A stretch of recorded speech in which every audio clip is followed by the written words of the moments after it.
AIIMS ಕಿಚನ್‌ಗೆ ಸ್ವಾಗತ. ಇವತ್ತು ತುಂಬಾನೇ ಸುಲಭವಾಗಿ ಒಂದು ಚಟ್ನಿ ರೆಸಿಪಿ ಮಾಡ್ತಾ ಇದ್ದೀನಿ. ತುಂಬಾನೇ ಚೆನ್ನಾಗಿರುತ್ತೆ. ಮಾಮೂಲಿ ನಾವು ಮನೆಯಲ್ಲಿ ಕಾಯಿ ಚಟ್ನಿ, ಕಡಲೆ ಚಟ್ನಿ ಅಂತೂ ಮಾಡೇ ಮಾಡ್ತೀವಿ.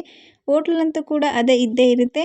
ಹಾಗೆ ತುಂಬ ಸುಲಭವಾಗಿ ಟೊಮೊಟೊನ ಉಪಯೋಗಿಸಿ ಚಟ್ನಿನ ಯಾವ ರೀತಿ ಅಂತ ಮಾಡೋಣ ಬನ್ನಿ. ಹಾಗೆಯೇ ತುಂಬ ಸುಲಭನೂ ಕೂಡ.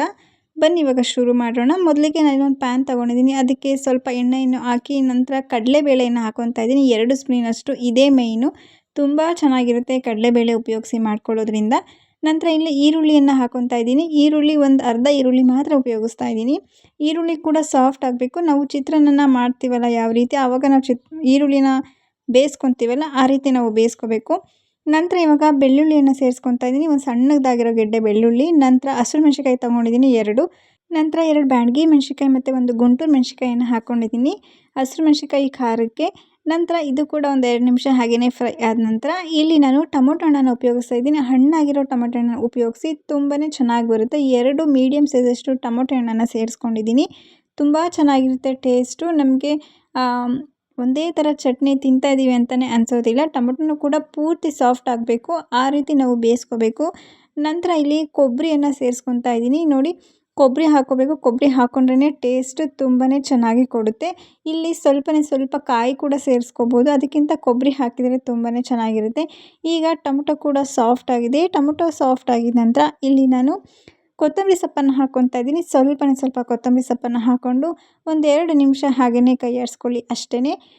ನಂತರ ಇದನ್ನು ತಣ್ಣಗಾಗೋದಕ್ಕೆ ಬಿಟ್ಬಿಡಿ. ಇದಾದ ನಂತರ ಮಿಕ್ಸಿ ಜಾರ್ ತೊಗೊಂಡಿದ್ದೀನಿ. ತಣ್ಣಗಾದ ನಂತರ ನಾನಿವಾಗ ಹಾಕ್ಕೊತಾ ಇದ್ದೀನಿ. ಎಲ್ಲನೂ ಕೂಡ ಸೇರಿಸ್ಕೊಳ್ಳಿ. ಇದಾದಮೇಲೆ ನಾನು ಜೀರಿಗೆಯನ್ನು ಹಾಕ್ಕೊತಾ ಇದ್ದೀನಿ. 1 ಸ್ಪೂನಿನಷ್ಟು ಜೀರಿಗೆ. ತುಂಬಾ ಚೆನ್ನಾಗಿರುತ್ತೆ. ತುಂಬ ಚೆನ್ನಾಗಿ ಫ್ಲೇವರ್ ಹಾಗೆ ಟೇಸ್ಟ್ ಕೂಡ ಕೊಡುತ್ತೆ. ನಂತರ ಮೆಣಸನ್ನು ಹಾಕ್ಕೊತಾ ಇದ್ದೀನಿ. ಒಂದು 1/4 ಚಮಚದಷ್ಟು ಮೆಣಸು. ಉಪ್ಪನ್ನು ಸೇರಿಸ್ಕೊತಾ ಇದ್ದೀನಿ. ರುಚಿಗೆ ಎಷ್ಟು ಬೇಕೋ ಅಷ್ಟು ಉಪ್ಪು. ಸ್ವಲ್ಪ ನೀರು ಹಾಕ್ಕೊಂಡು ನುಣ್ಣಗೆ ರುಬ್ಕೊಂಬನ್ನಿ. ಸ್ವಲ್ಪ ಅಷ್ಟೇ ನೀರು ಹಾಕ್ಕೋಬೇಕು.